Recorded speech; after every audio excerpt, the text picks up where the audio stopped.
एक बार गौतम बुद्ध अपने आश्रम में अपने सभी शिष्यों को शिक्षा दे रहे थे कि दुनिया की सबसे तेज छुरी हमारी जबान है और दुनिया के सबसे खतरनाक हथियार हमारे शब्द है, जो बिना किसी का खून बहाए लोगों को अंदर ही अंदर मार सकते हैं।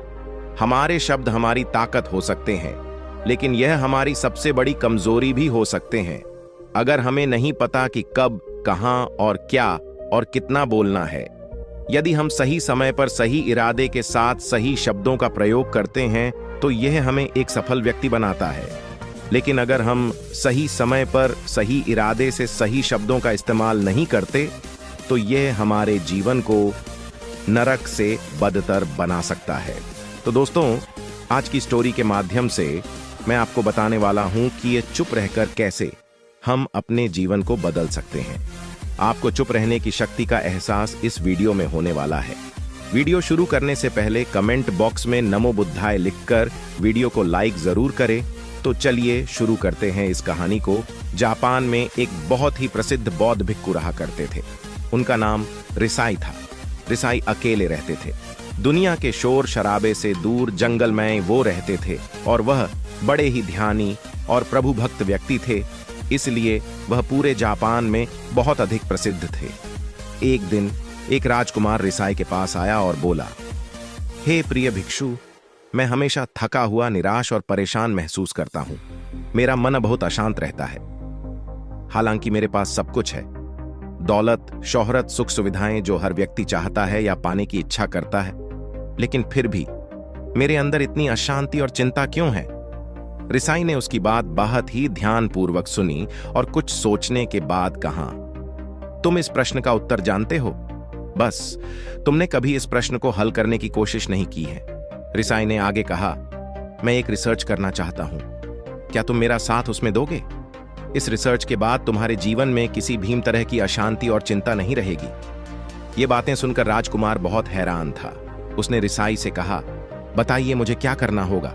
अपने मन की शांति के लिए मैं कुछ भी करने को तैयार हूं। राजकुमार की इन्हीं बातों को सुनकर भिक्षु ने कहा, तो फिर आप अगले 15 दिन के लिए मेरे आश्रम में रहोगे और एक सामान्य व्यक्ति की तरह अपन जीवन व्यतीत करोगे, और इन 15 दिन तुम अकेले और चुपचाप रहोगे, जितना हो सके कम बोलोगे। राजकुमार उस भिक्षु की बातें सुनकर सहमत हो गया। पहले दिन राजकुमार को लगा कि उसका मन सामान्य से अधिक अशांत और विचलित है। उसके मन में तरह तरह के विचार आ रहे हैं और वह आम लोगों की तरह जीवन जीने में असहज महसूस कर रहा है। उसे अंदर से बोलने की इच्छा हो रही थी, लेकिन वह चुपचाप रहा। उसके मुंह से एक भी शब्द नहीं निकला, बस वह चुपचाप बैठा रहता। लेकिन रात होते होते उसे अंदर ही अंदर शांति का अनुभव होने लगा। पहले दिन राजकुमार को लगा कि उसका मन सामान्य से अधिक अशांत और विचलित है। उसके मन में तरह तरह के विचार आ रहे हैं और वह आम लोगों की तरह जीवन जीने में असहज महसूस कर रहा है। उसे अंदर से बोलने की इच्छा हो रही थी, लेकिन वह चुपचाप रहा। उसके मुंह से एक भी शब्द नहीं निकला, बस वह चुपचाप बैठा रहता। लेकिन रात होते होते उसे अंदर ही अंदर शांति का अनुभव होने लगा। उसके लिए यह अनुभव अजीब था। वह खुद से पूछ रहा था कि वह अंदर ही अंदर इतना खुश क्यों है और उसकी आंतरिक बेचैनी और चिंता कम क्यों होने लगी है। अगले दिन राजकुमार अकेला चुपचाप बैठा रहा और वह प्रकृति को निहार रहा। वह पौधों को, फूलों को, आकाश में उड़ने वाले पक्षियों को। वह अपने जीवन में पहली बार यह अद्भुत दृश्य को महसूस कर रहा था कि उसके पास कितनी सुंदरता है। वह दिन भर प्रकृति की सुंदरता को निहारता रहता और उसकी ताजगी को महसूस करता रहता। इसी तरह से 10 दिन बीत गए और उसके मन की सारी बेचैनी, सारी हलचल, सारी उत्तल पुथल और सारा तनाव गायब हो गया। 11वें दिन की सुबह राजकुमार फिर से एकांत में बैठ गया और कुछ ही मिनटों में उसकी आंखें अपने आप बंद हो गईं और वह गहरे ध्यान में चला गया। वह पूरे दिन वहीं पर आंखें बंद करके बैठा रहा और गहरे ध्यान में डूबा रहा। ना कोई शब्द, ना कोई चिंता। राजकुमार भीतर से असीम शांति और आनंद से भर गया। राजकुमार अपने बाकी के 4 दिन इसी तरह गहरे ध्यान में व्यतीत करने के बाद 15 दिन बाद रिसाई के सामने प्रस्तुत हुआ और रिसाई को प्रणाम करके बोला, प्रिय भिक्षु, मुझे उत्तर मिल गया कि मेरे मन में इतनी उथल पुथल और चिंता क्यों थी। मैं जान गया कि मेरा मन इतना अशांत और विचलित क्यों था। रिसाई मुस्कुराते हुए पूछा, बताओ क्या उत्तर मिला तुम्हें? मिला, राजकुमार ने कहा। मैं आवश्यकता से अधिक बातें करता था। मैं किसी पर भी अपने शब्द और ऊर्जा व्यर्थ करता था। मैं दिन भर अपने लोगों से फालतू की बातें करता रहता और फिर उन्हीं के बारे में अकेले में सोचता रहता और ज्यादातर समय नकारात्मक ही सचता रहता। इस तरह मैं बस अपना समय बर्बाद कर रहा था। ज्यादा बोलने और नकारात्मक सचने की वजह से मेरा मन अशांत और बेचैन हो गया था और इसी वजह से मैं किसी भी काम को ठीक से नहीं कर पा रहा था, जिसकी वजह से मैं हर काम में असफल होने लगा। और फिर इन्हीं लगातार मिलने वाली असफलताओं की वजह से ही मैं और भी उदास और चिड़चिड़ा हो गया। इन्हीं भी चीजों की वजह से मेरा जीवन नष्ट हो रहा था। लेकिन यहाँ पर बिताए हुए 15 दिन मेरे लिए पूरी तरह से अलग थे। मुझे कुछ अलग ही एहसास यहाँ पर हो रहा था। अब मुझे ऐसा लग रहा है मैं अपना जीवन पूरी तरह से जी रहा हूँ, लेकिन इससे पहले मैं अपना जीवन गलत तरीके से जी रहा था। और मैंने यह भी सीखा कि हमें सिर्फ ध्यान करने की जरूरत नहीं है। ध्यान अपने आप होता है जब हम इस शांत और मौन होते हैं। ध्यान के पिछले कुछ दिनों के दौरान मैंने जो पहली चीज सीखी वह यह है कि मनुष्य के जीवन के सबसे महत्वपूर्ण घटना स्वयं को जानना है। यह सुनकर रिसाई ने कहा, सिर्फ तुम ही नहीं, दुनिया में ज्यादातर लोग जरूरत से ज्यादा बोलते हैं। आज भी लोग ज्यादातर समय केवल एक दूसरे को नीचा दिखाने के लिए ही बोलते हैं। कुछ लोग ना चाहते हुए भी बातें करते हैं और अपना जीवन बर्बाद कर लेते हैं। रिसाई ने राजकुमार को चुप रहने का महत्व समझाते हुए कहा। एक बार गौतम बुद्ध से उनके शिष्यों ने पूछा, प्रिय बुद्ध, आप ज्यादातर समय चुप क्यों रहते हैं? बुद्ध ने कहा, क्योंकि चुप रहने से व्यक्ति अंदर से अनंत शांति की गहराइयों में होता हूं। मौन अपने भीतर उतरने की पहली सीढ़ी है। मौन के बिना स्वयं को जानना असंभव है। स्वयं को जानने और समझने का पहला नियम है कि मौन हो जाओ, उतना ही बोलो जितना अत्यंत आवश्यक हो। बेफिजूल की बातें करना छोड़ दो। तुम अचानक पाओगे कि 90% से भी ज्यादातर लोग व्यर्थ ही ज्यादा बोलकर अपना समय बर्बाद कर रहे हैं। ना बोलने का कोई भी नुकसान नहीं है, लेकिन यदि आप ज्यादा बोलते हैं तो आप अत्यधिक गलती कर देते हैं।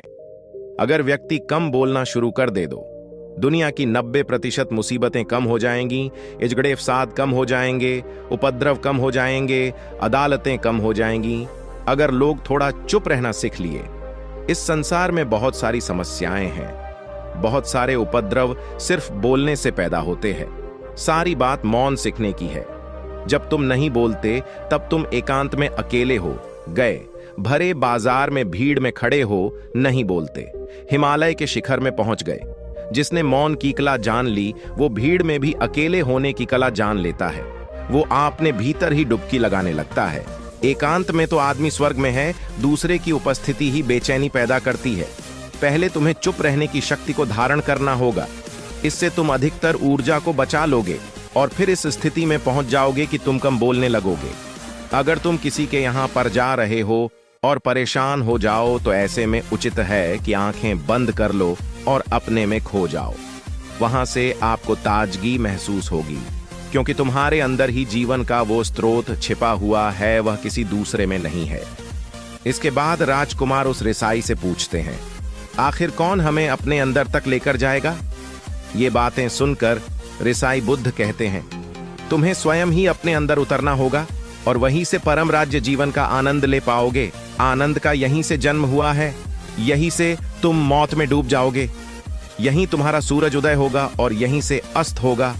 इसी प्रकार तुम बार बार डुबकी लगाओ।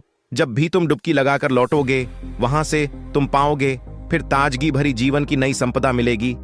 इस नई शक्ति के जन्म होने से तुम्हारी थकान गई, उदासी गई, चिंता गई। जैसे कोई स्नान करके लौटता है तो शरीर शीतल हो जाता है, शांत हो जाता है। ऐसे ही जब कोई भीतर से साफ होकर वापस आता है, मौन में स्नान करके लौटता है, तो समस्त अस्तित्व, समस्त व्यक्तित्व शांत और मौन हो जाता है, आनंदित हो जाता है। जब तुम आंतरिक मन की उस पराकाष्ठा पर पहुंच जाओगे, तब तुम पाओगे कि बोलने से भी तुम्हारा मौन खंडित नहीं होता, वो बना ही रहता है। उसकी एक अंतर्धारा लगातार तुम्हारे भीतर बहती रहती है। तुम बोलते तो हो, तुम शब्द का उपयोग भी करते हो, लेकिन वो तुम्हारे मौन को खंडित नहीं कर पाती। एक बार गहरे मौन में स्थिर हो जाओ, फिर तुम्हारी वाणी में भी मिठास आ जाएगी।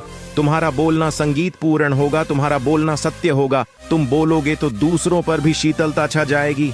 जैसे ही तुम अंदर से चुप होते हो, तुम इतने शक्तिशाली होने लगते हो कि समाज की निर्भरता तुम छोड़ने लगते हो और तुम्हारे जीवन में एक मस्ती आती है जो केवल दीवानों के जीवन में होती है।